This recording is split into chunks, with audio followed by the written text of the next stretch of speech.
I mean, for the longest time, that was one of my big curiosities was how was the move from zero interest rates and negative interest rates going to end? And we're in the process of seeing that. But Japan does have a high level of debt relative to GDP, but you got to cut that number in half.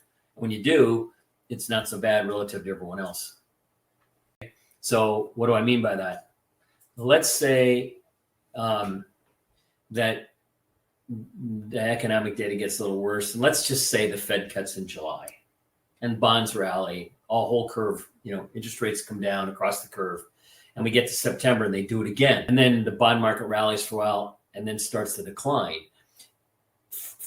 Seriously, if you get into a period where the central bank cuts rates and the curve from say 7 to 30 starts to see rates rise after they've cut, and this yield curve then steepens because long end interest rates rise and bond prices go down, then that would be the bond market saying, we don't trust you. We think the policies you're pursuing are going to be bad for anyone to hold long-term paper. And that's my shorthand version of describing that process is the bond market is taking away the printing press from the central banks.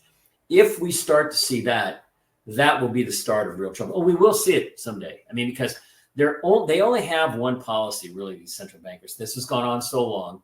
They only have the policy of printing more. They can try to hike. They only get so far before they try to hike, and then they got to go the other way. That